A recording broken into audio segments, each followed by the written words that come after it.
आज ना मुझे सच में पाकिस्तान को लेके बेचारे वाली वाइब्स आ रही है।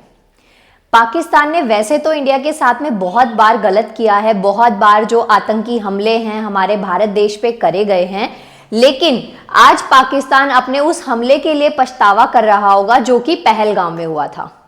पहलगाम में जो टेरर अटैक हुआ था ना, जब हमारे देश के लोगों को धर्म पूछ के मार दिया गया था, निहत्थे लोगों को जब मार दिया गया था, तो तब से लेके आज तक पाकिस्तान जो है ना उस आतंक के बाद में अब शायद पाकिस्तान सोचने पे मजबूर हो जाए कि अब भारत के साथ कुछ गलत नहीं करना है। हेलो एवरीवन, मेरा नाम है मनीषा। आज मैं आपके लिए एक नया टॉपिक लेकर आई हूं जिससे कि पाकिस्तान की नींद जो है ना वो फिर से हराम होने वाली है।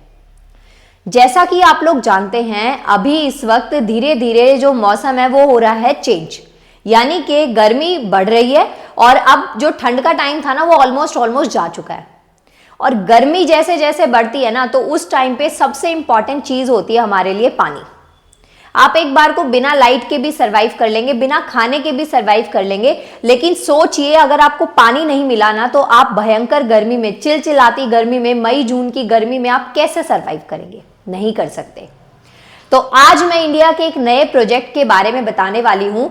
एक नया बांध भारत देश बनाने वाला है रावी नदी के ऊपर। इंडिया ने अपनी कमर कस ली है और ये इरादा पक्का कर लिया है कि अब चाहे कुछ हो जाए, पाकिस्तान के साथ में किसी भी तरीके की हमदर्दी नहीं दिखाई जाएगी। पाकिस्तान को उसके किए का पछतावा करवा कर ही मानेंगे। और इसका जो एग्जाम्पल है ना, अब यहां पे देखिए, एक तीर से दो निशाने जो आपने सुनी होगी ना कहावत, वो इस वक्त सच हो रही है।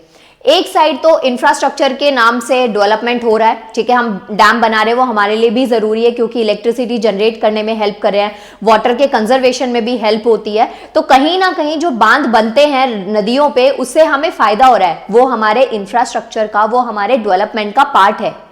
लेकिन दूसरी ही साइड अगर हम देखें तो पाकिस्तान को कहीं ना कहीं ये भी आ रहा होगा कि इंडिया जो है ना ये चीजें इंफ्रास्ट्रक्चर के लिए नहीं कर रहा है, और आ नहीं रहा। ट्रस्ट मी, वो इस चीज को कमेंट कर रहे हैं, इस चीज को सोशल मीडिया पे डाला जा रहा है कि इंडिया प्लानिंग के साथ में जानबूझ के वहां पे ये जो बांध है वो बना रहे हैं।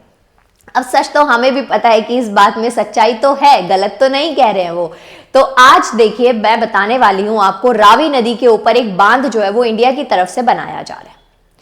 ये जो प्रोजेक्ट है कि रावी नदी पे एक बांध बनाया जाएगा, ये आज का नहीं है, 40 साल पहले से ये चीजें चल रही हैं, लेकिन आज सच इसको एग्जीक्यूट नहीं किया था। कहते हैं ना, आप कुछ चीजें सोच तो बहुत पहले लेते हैं कि ये करना है, वो करना है, बट एक सही वक्त जब आता है ना, जब सर पे पड़ती है कि अब करना ही करना है, ऑप्शन ही नहीं बचा है, तो वो वाली सिचुएशन है कि 40 साल पहले जो चीज सोच रहे थे करना था, वो आज 2026 में अब हम करने वाले हैं, और इस बार ये होकर रहेगा। और ये जो बांध है, ये बनाने के बाद में हमें तो फायदा ही फायदा है, लेकिन पाकिस्तान को बहुत बड़ा नुकसान होने वाला है।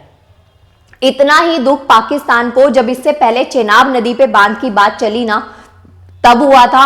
और आज भी पाकिस्तान इस वक्त शौक में है कि रावी नदी पे भी बांध बन गया तो उनके पास पानी जाएगा कैसे, क्योंकि जो एरिया पाकिस्तान का इंडिया से टच होता है, जैसे पंजाब वाला रीजन है, जम्मू कश्मीर वाला रीजन है, तो वो एक्चुअल में क्या है, एग्रीकल्चर बेस्ड है, खेती बाड़ी होती है वहां पे।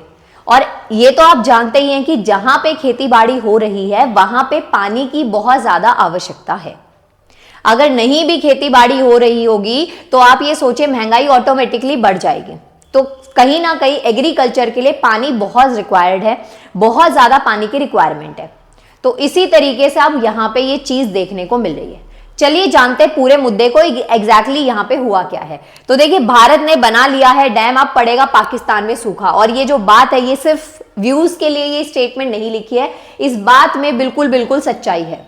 तो यहाँ पे आप देखिए, इंडिया ने ना जो पहले एक रावी रिवर का जो डैम था, बांध था ना, इसको स्टार्ट नहीं किया था, मतलब 40 साल पहले ये चीज नहीं हुई थी, लेकिन अब ये कर दिया जाएगा।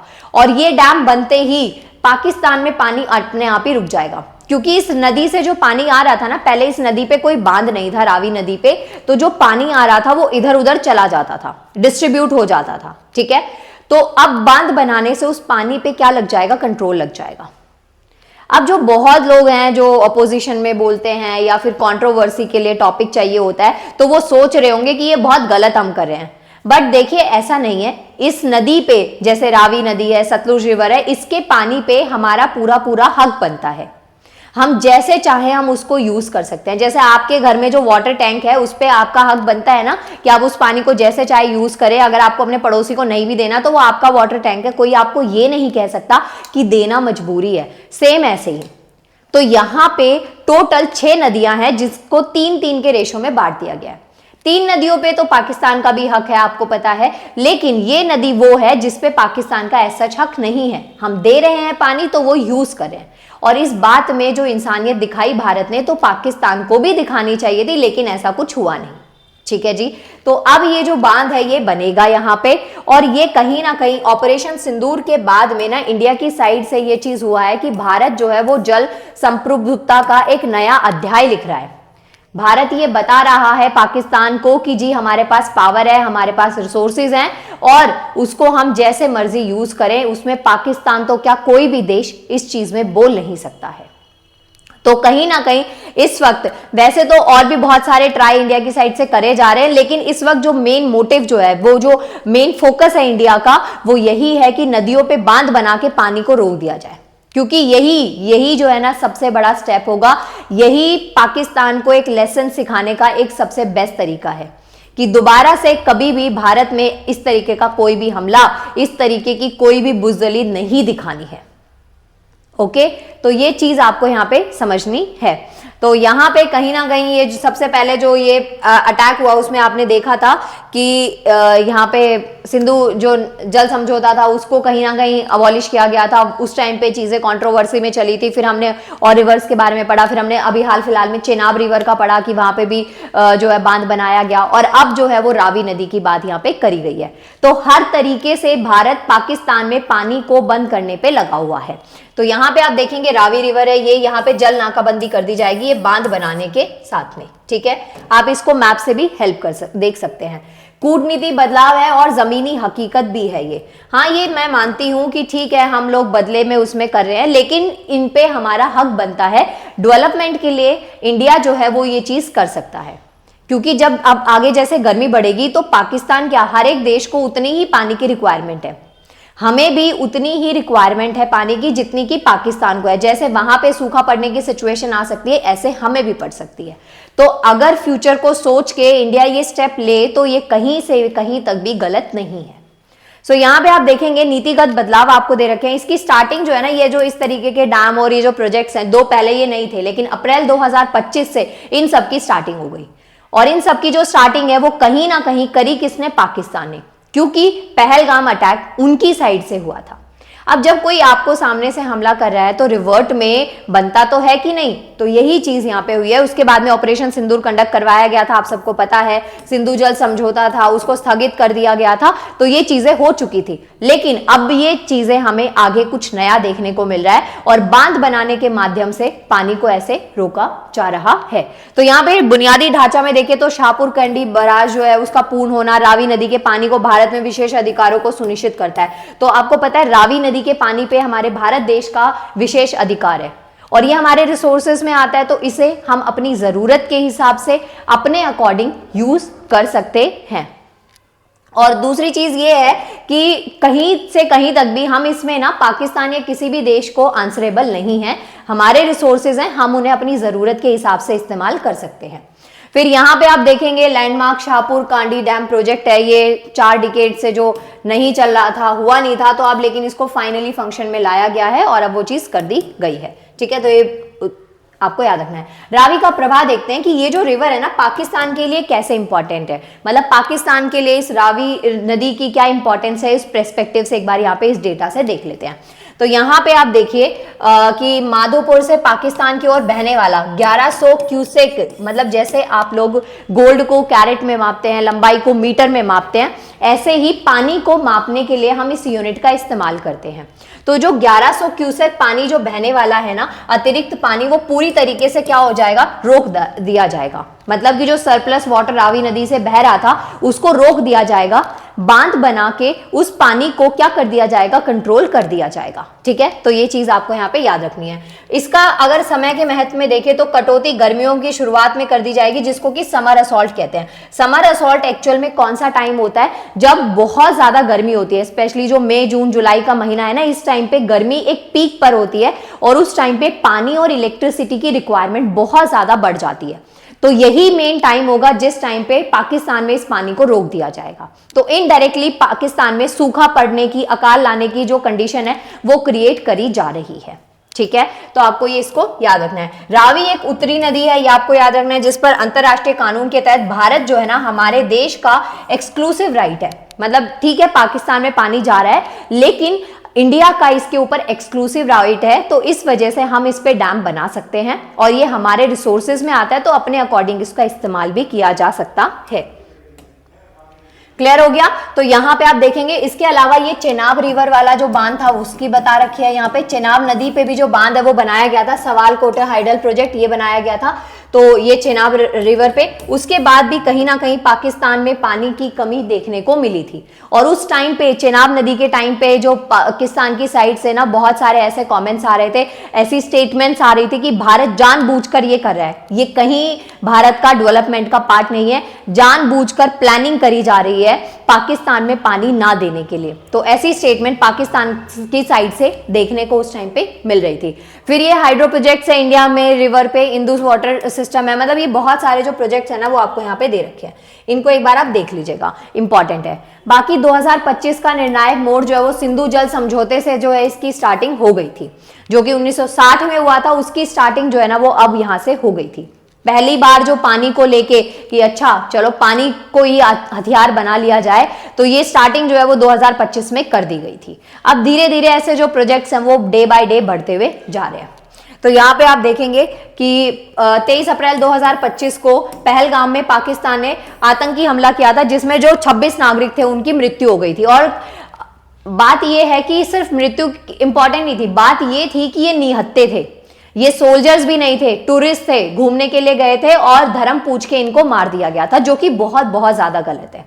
लड़ाई होना और आतंकी हमले होना वो चीज ठीक है, लेकिन अगर सामने सोल्जर्स हैं, आपसे बराबरी की टक्कर लेने वाला कोई है, तो लड़ना उस टाइम पे जायज बनता है कि ठीक है लड़ाई हो रही है, कुछ सोल्जर्स उनके मरे, कुछ सोल्जर्स हमारे शहीद हुए, कुछ भी लगा लीजिए, लेकिन यहां पे ये इस तरीके की जो हमला है कि पीठ पीछे वार करेंगे, ये चीज बहुत गलत थी। और ये आज का ये नहीं है कि पाकिस्तान ने सिर्फ 2025 में अप्रैल में हमला किया था, इससे पहले जो उरी में अटैक हुआ था वो भी ऐसा ही था। हमारे सोल्जर्स उस टाइम पे सो रहे थे।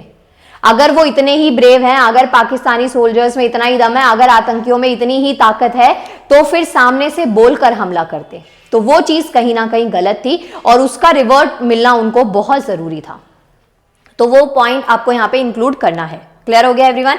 तो ये कूटनीति थी, तो इसको जो जवाब है इसका दिया गया था। बाकी शाहपुर कैंडी बराज परियोजना आपको याद रखना है, इसकी ऊंचाई जो है वो 55.5 मीटर है। ये एक स्टैटिक डेटा है कि आपको पता होना चाहिए कि इस प्रोजेक्ट के अंदर कुल लागत कितनी है और उसके अलावा इसमें जो ऊंचाई वगैरह है बांध की वो कितनी रहेगी। दो आई नो इस पे कोई ऐसा सच आपको इंटरेस्ट नहीं है, लेकिन हाँ आपको ये पता होना चाहिए।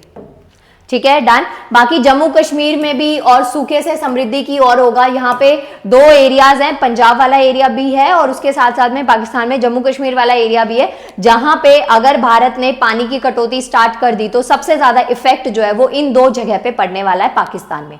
और उसके पीछे का रीजन ये है कि इन दो एरियाज में एग्रीकल्चर के ऊपर डिपेंडेंसी ज्यादा है, खेती बाड़ी के ऊपर डिपेंडेंसी ज्यादा है। और ये बात मुझे आपको बताने की जरूरत नहीं है कि प्राचीन काल से जितनी भी सिविलाइजेशन थी, जितनी भी सभ्यताएं थी, वो सब जो स्टार्टिंग हुई थी ना, वो पानी से हुई थी, नदी किनारे हुई थी। तो एग्रीकल्चर के लिए सबसे इंपॉर्टेंट चीज है पानी। तो आप ये सोचिए कि अगर पाकिस्तान में पानी नहीं गया तो वहां पे दो सिचुएशंस क्रिएट हो जाएंगी। एक तो वहां पे सूखा पड़ सकता है, दूसरा महंगाई ऑटोमेटिकली बढ़ जाएगी। जब फसलें ग्रो ही नहीं करेंगी तो जितनी चीजें लिमिटेड होंगी उसके प्राइसेस बढ़ जाएंगे। तो हर सूरत में यहां पे पाकिस्तान की हार जो है वो साफ साफ दिखाई दे रही है। सो ये पॉइंट्स आप यहां पे याद रख सकते हैं। ये पानी हमारा है और हमारे नागरिकों के लिए। पाकिस्तान जाने वाले अतिरिक्त पानी को रोकना हमारी जिम्मेदारी है मतलब ये हम अपने लिए कर सकते हैं, ये हमारा हक बनता है, हमारा हक है इस पे। पाकिस्तान पर प्रभाव है तो ये मैंने आपको बता दिया कि एग्रीकल्चर के ऊपर डिपेंडेंसी ज्यादा है पाकिस्तान की। जीडीपी कॉम्पोजिशन यहाँ पे आपको दे रखा है। बाकी सारे सेक्टर्स हैं जैसे सर्विसेज है, इंडस्ट्रीज है, इन्वायरमेंट है, इकोनॉमिक है और कमिटमेंट्स है, वो सब बहुत कम है, ठीक है। लेकिन कृषि जो है ना, स्पेशली कपास और गेहूं की खेती की बात करें तो वो बहुत ज्यादा लेवल पे है। तो कहीं ना कहीं एग्रीकल्चर पे डिपेंडेंसी ज्यादा है। फिर चाहे वो जीडीपी की बात आ जाए, ग्रोथ की बात आ जाए, जीवन यापन की बात आ जाए, तो एग्रीकल्चर पे ज्यादा डिपेंडेंसी है। तो कहीं ना कहीं ये डिसीजन इंडिया की साइड से पाकिस्तान को अफेक्ट कर रहा है, ठीक है। Done everyone. तो यहां पे आप देखेंगे शहरी और ऊर्जा संकट भी कहीं ना कहीं बढ़ जाएगा, अंधेरा और प्यासा रहने का खतरा हो जाएगा। पानी से इलेक्ट्रिसिटी भी जनरेट करी जाती है, ठीक है। तो ये चीजें उनके पास होंगी नहीं तो पाकिस्तान अंधेरे में भी रह जाएगा और उसके साथ साथ में प्यासा तो रह जाएगा कि पानी ही नहीं मिलेगा। और ये वो एरिया होगा, ये वो वाला टाइम होगा जिस टाइम पे पानी की सबसे ज्यादा जरूरत होती है, क्योंकि आपको भी पता है जैसे जैसे गर्मी बढ़ेगी पानी की रिक्वायरमेंट उतनी ज्यादा बढ़ जाएगी। तो कहीं ना कहीं इस वक्त लाहौर पे संकट है, ब्लैकआउट हो सकता है, जल प्रवाह कम होने से पाकिस्तान जो है ना वो हाइड्रो पावर उत्पादन प्रभावित कर देगा, मतलब उनका उत्पादन प्रभावित होगा। सामाजिक प्रभाव भी हो सकते हैं, भीषण गर्मी में पानी नहीं मिलेगा, बिजली की कटौती हो जाएगी। कठोर संदेश दिया जा रहा है पाकिस्तान को इंडिया की तरफ से कि उन्होंने जो किया उसके लिए वो खुद जिम्मेदार थे। अब भारत जो भी स्टेप ले इसमें वो कुछ भी नहीं बोल सकते हैं। बाकी रावी से आगे चिनाब बेसिन पे भी भविष्य की योजनाएं करी जा रही हैं और ऑलरेडी एक प्रोजेक्ट जो है सावलकोट जो प्रोजेक्ट है वो चल ही रहा है, आपको पता है। फिर रातले है, कीरू है, पाकलदुल है, तो ये कुछ जो प्रोजेक्ट्स हैं वो इंडिया की साइड से चल रहे हैं। और निष्कर्ष ये है कि एक सशक्त और सुरक्षित भारत बनाने का जो हमारा सपना है उसे कोई भी नहीं रोक सकता। पाकिस्तान तो क्या कोई भी देश उस चीज को नहीं रोक सकता है। तो इंडिया की साइड से ये जो डिसीजन लिए जा रहे हैं, ये जो स्टेप्स लिए जा रहे हैं, ये कहीं ना कहीं इस बात का प्रूफ है। क्लियर हो गया इतना? तो ये पॉइंट आपको याद रखना है। भारत अब जल सुरक्षा को कूटनीति शिष्टाचार की प्राथमिकता दे रहा है, मतलब एज अ वेपन हम जल को यूज करें इस तरीके के प्रोजेक्ट्स को इंप्लीमेंट करके, तो पाकिस्तान पे ऑटोमेटिकली खतरा मंडरा रहा है। तो ये सब चीजें आज के लिए थी और just give me a second everyone, ठीक है। तो आप बताइए आप क्या सोचते हैं, एटलीस्ट मुझे पता तो चलना चाहिए ना कि क्या विचार है आपके इस बारे में कि ये जो भारत की नीति है ये क्या सही है या फिर ये गलत है। तो दोनों तरीके के पक्ष मैं चाहती हूं यहाँ पे आप ले, पॉजिटिव में भी नेगेटिव में भी, कि ऐसा करना चाहिए या नहीं करना चाहिए। Thank you so much everyone, this is all for today.